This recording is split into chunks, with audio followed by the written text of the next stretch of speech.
Assalamualaikum warahmatullahi wabarakatuh. Apa kabarnya Bapak Ibu dimana saja Bapak Ibu berada? Semoga Bapak Ibu semua selalu dalam keadaan sehat walafiat. Nah Bapak Ibu, berjumpa kembali pada channel YouTube Desti Hidayat.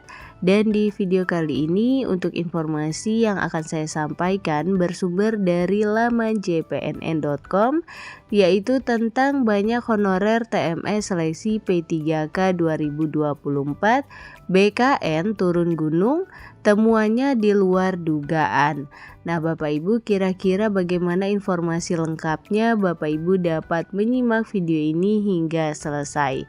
Namun Bapak Ibu, sebelum kita ke informasi lengkapnya, ada baiknya Bapak Ibu terlebih dahulu klik tombol subscribe dan juga nyalakan tombol loncengnya agar Bapak Ibu tidak ketinggalan info-info berikutnya. Dan nantinya jika dirasa informasi ini bermanfaat, Bapak Ibu dapat men-share agar tersampaikan kepada yang membutuhkan. Baik Bapak Ibu, mari kita ke informasi lengkapnya.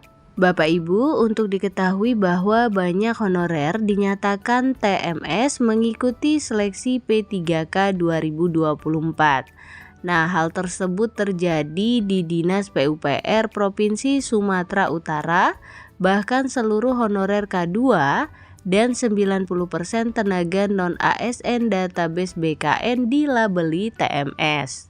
Nah Bapak Ibu, kasus tersebut membuat Deputi Bidang Sistem Informasi Kepegawaian BKN Suharmen turun gunung. Calon Kepala BKN ini langsung mencari tahu masalah sebenarnya kepada BKD Provinsi Sumatera Utara mengenai masalah tersebut.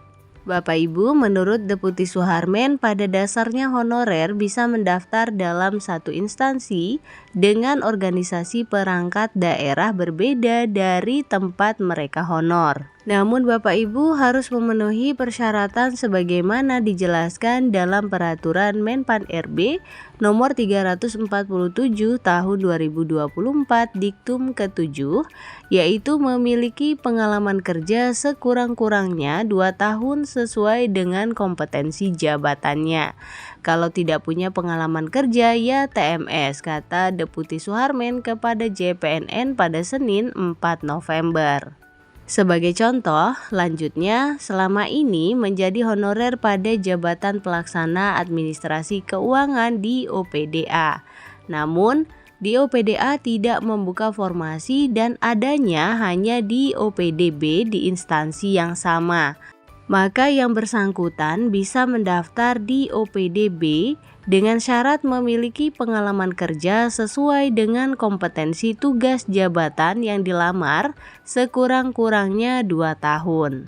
Nah Bapak Ibu, dari hasil pengecekannya kepada BKD Sumatera Utara, Deputi Suharmen melihat panitia seleksi daerah sudah menerapkan Permenpan RB nomor 347 tahun 2024 dengan benar. Para honorer diberikan kesempatan mendaftar di OPD lain, tetapi sudah mengingatkan pengalaman kerjanya harus memenuhi. Saya sudah konfirmasi kepada mereka masalah persisnya seperti apa. Ternyata semua informasi sudah disampaikan sejak awal kepada calon peserta, ungkapnya.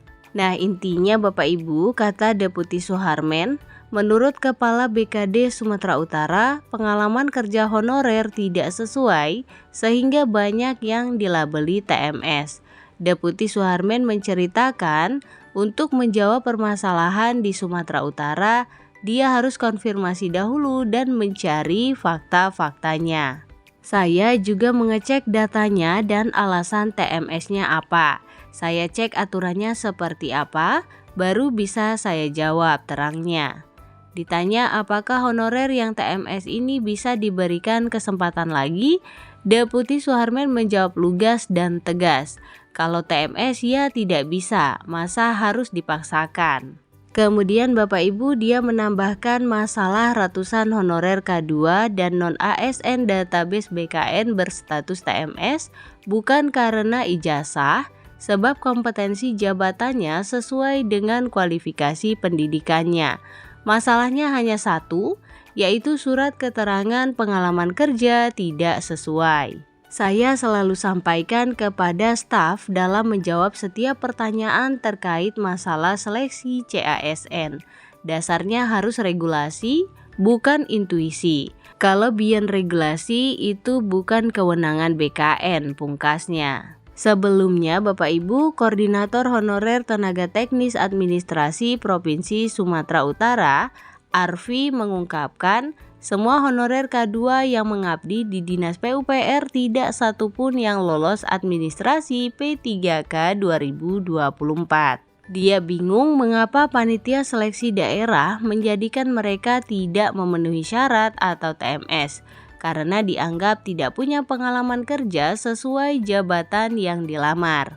Kami ini melamar di dinas lain yang sesuai dengan ijazah karena dinas tempat kami mengabdi tidak membuka formasinya, kata honorer K2 yang sudah mengabdi lebih dari 19 tahun ini kepada JPNN pada Jumat 1 November.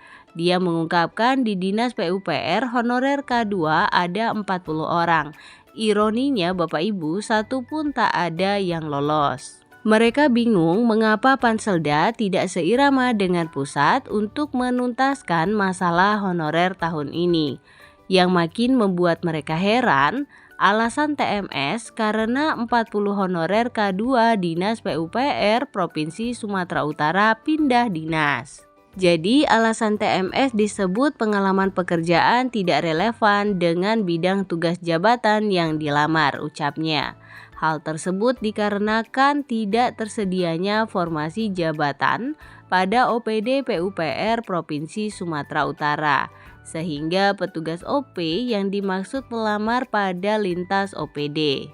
Saat ini, kata Arfi, 40 honorer K2 Dinas PUPR Provinsi Bidang Operasional dan Pemeliharaan Jaringan Irigasi atau OP Jaringan berharap ada solusi dari pemerintah. Tenaga non-ASN terdata di BKN dari Dinas PUPR Provinsi, dari OP juga tingkat kelulusannya kurang lebih 10% dari total 300 orang.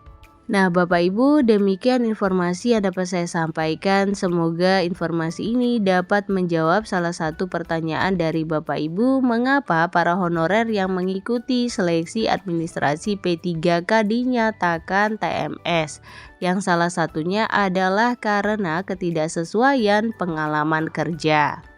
Demikian Bapak Ibu informasi ini, semoga bermanfaat. Jangan lupa untuk share agar tersampaikan kepada yang membutuhkan.